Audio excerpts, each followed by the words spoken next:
Welcome to a Tin Dog podcast, this time talking about episode 5. That's episode 5 of Box of Delights. It's nearly Christmas. Can you see by my lovely Christmas hat? Yeah, let's leave that on, shall we? Yeah, let's. Right. So, episode 5. Now, this is kind of where the story's ramping up. We've got some notes, so let's go through them. You've got a lot of plot revelation. We now know who someone is in the basement. We also know that the original owner of the box is kind of someone who, it's implied, really should be tracked down and given the box back. Obviously, Kay's tried all of the areas of the avenues that are available in order to try and sort the problems out using an adult. Not going to work. My bobble is moving. I'm sorry for anyone listening to this just as a podcast, but I am wearing a rather fetching Daddy Elf Christmas hat. It has ears. Is that offensive to elves? Possibly. Abner wants the box. Now, here's the thing. Abner is what I can only describe as, if it was Call of Cthulhu, quite a high-level character. He's got demons that you can send out into the world to wreak havoc. He's got a fortune-telling creature that lives in a waterfall, previously never mentioned before, but everyone just accepts it. And of course, the creature is a slave, so the slave's always going to be passive-aggressive or twisting the truth, whichever you want to go with. Kind of, oh yes, you'll definitely have the box under your hand. That's under your hand by the end of today. Not in your grasp or within your grasp, which would have also worked, but also, kind of that's it. So they're the sort of employees that we all end up with. Okay, so as always, you've got very high spiritual quota for this episode. I'm surprised there isn't a whole generation of Oh, hang on. There was a whole generation of people who experienced weird astrally type projection stuff in the 90s. Maybe this is the case. Maybe this is where it's from.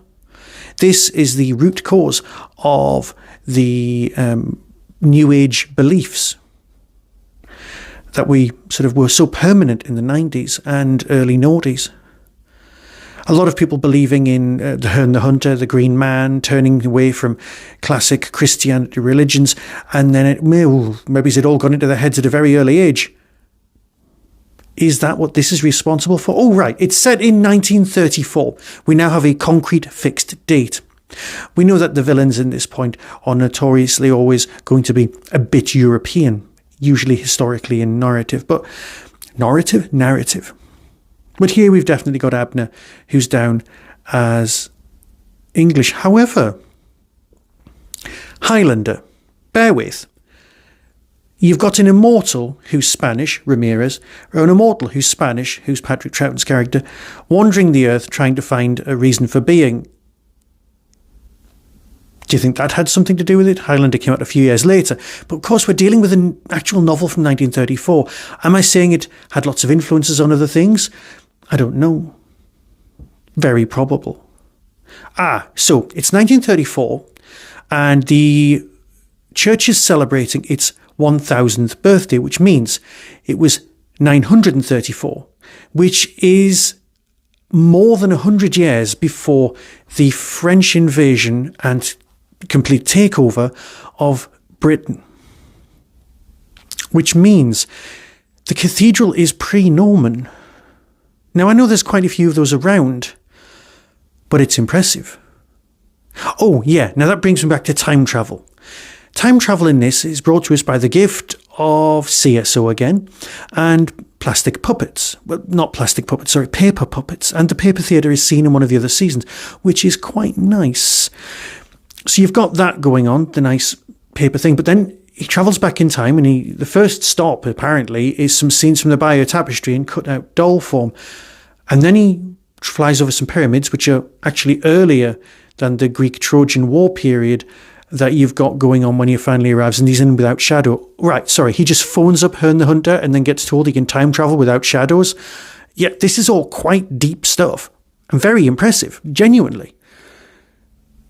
Yeah, all right, the lines are a bit Captain Zepp.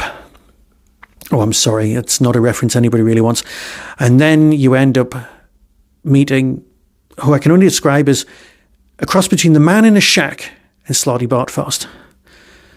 He would have been great casting for Slotty Bartfast. Perhaps too eccentric for the Doctor. His delivery of the lines that are direct quotes are very odd, and the business with the English people having tails I do like. But the guy's sensible. He sees the box as nothing but a trick, a device, a toy, something that's to be ignored. Interesting, I think. He doesn't also want the elixir of youth. Now, if you're Abner, and you've got the man who has the elixir of youth in your basement, trying to get hold of the box, you've got your priorities wrong. Just get the elixir of everlasting life, and eventually you can either build your own box, or just steal it eventually, because you'll outlive everyone else. If you live long enough, you'll see your enemies' bodies float down the river. Is that the art of war? Possibly. Patricia Quinn's betrayal and the diamond business, well, that was foreshadowed. But does he really want all of those gems? I suppose he does. He is quite greedy, and he does want, well, it's ridiculously large amounts of worth in all of those gems. And he's talking about retirement, but greed is always insatiable. You never work out exactly how much money you need, achieve it, and then stop. That's not how greed works. So perhaps that's what makes him a true villain. Episode 6 is beckoning, so I'll say farewell and speak to you very soon. And Merry Christmas. Perhaps tomorrow I'll wear a different Christmas hat.